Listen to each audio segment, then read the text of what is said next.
Mr. Manny Fuentes, how's it going today? Just fine, thank you. Good. Now, you're a Tai Chi instructor, correct? Yes. Tell me how you got involved with Tai Chi. Well, I originally started martial arts study back at USL as an undergrad, and I was in Taekwondo and was in that for several years, but I had a back injury that was not related to Taekwondo, but it kept me from being able to do the splits and high kicks and everything. So every time I tried to go back to Taekwondo, I ended up hurt again. And I was very fortunate to find a local instructor who taught internal styles of Kung Fu. And he started teaching me a style called Xing Yi. And since I was a Taekwondo guy, it was a little more along the lines of Taekwondo, so it was an intermediate step to get out of the external martial styles into internal Kung Fu, and then from there into Tai Chi. What are the benefits that Tai Chi has? Well, there are numerous health benefits. It's been shown to reduce blood pressure in certain individuals, equivalent to a moderate walking program. They're using it for work with people with peripheral vascular disease and peripheral neuropathy who have trouble with their legs, that have pain when they try to walk. Older people, they've done some great work with the elderly. Tai Chi helps reduce the number of falls they suffer. Really? And also, if they do fall, they tend to land better and don't hurt themselves quite as badly. And then also, I love wearing what I am wearing for this class. Tell us a little bit about this uniform you call. Well, this uniform is just my own personal preference. I like to teach the traditional movements, but I don't insist on uniforms, and we don't do the bow to the instructor and all of that stuff. We do in the advanced class, because at that stage the people have shown that they're ready to move up to the next level, and then we have a little more class discipline. But in the beginning, it's important that people enjoy it, so they keep coming back for more. Get them hooked. Yes. Well, Mr. Manny, I can't wait for you to show me a couple things. You ready? Sure. Let's do that. First thing we need to do is get yourself into a posture. I'm going to get alongside you because it'll be a little bit easier for you to visualize. Get your feet shoulders width apart. What we want to do right now is turn your left foot out about 45 degrees and then just slide your right foot forward. Okay, now this is a bow stance, what they call. So you've got a stance that's as wide as it is long. So you've got stability forwards and backwards and side to side. Okay. This movement consists of several separate movements combined together. It's called grasping the bird's tail. And they just gave a verbal shorthand to these kinds of movements. First thing you're going to do is make a ball that's about the size of a volleyball or a soccer ball with your hands. This hand facing this way and this hand behind it. You're going to shift your weight forward and turn at the waist. And as you get near the end of the shift, your hands are going to turn like so.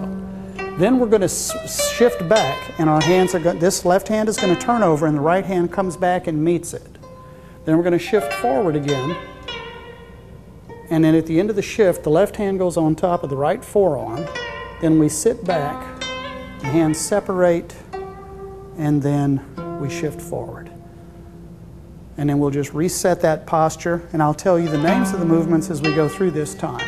This movement is called ward off. So you're actually moving forward, pushing outwards. Then your palms turn. This movement is called roll back.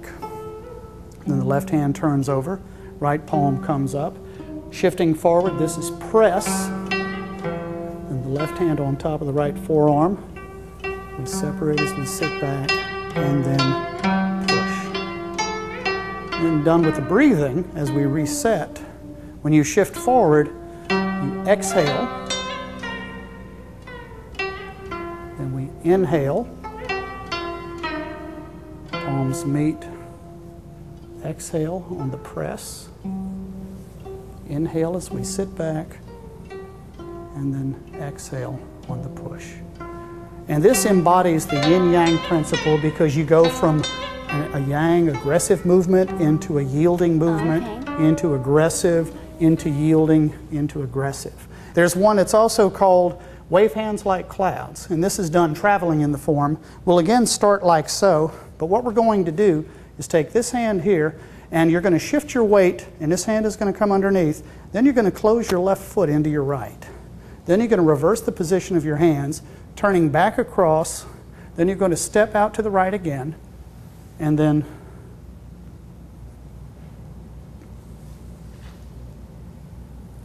in this one you exhale as you step across, and then inhale as you come back. And you'll notice that the hands aren't moving so much as the turning of the body at the waist implies the movement. So you'll notice that the hand stays in the same position in front of my chest. It's the turning of the body that gives it the movement. And it has the lovely and relaxing name, Wave Hands Like Clouds. And in the short form, this is done at one point during the form, traveling to the right, and later in the form, we do it traveling back to the left. So, wave hands like clouds. I like wave hands. One of my favorite movements. It's very soothing. When I don't have time for an entire workout, sometimes I'll just find a quiet place and get just wave hands like clouds and relaxing the breathing, keeping the posture nice and sunken, spine erect. And you use just enough muscle to do the movement. You don't do Tai Chi with tense muscles. The breathing is slow and relaxed. And that's really one of the better movements in Tai Chi for the relaxation and stress management that people come to Tai Chi for.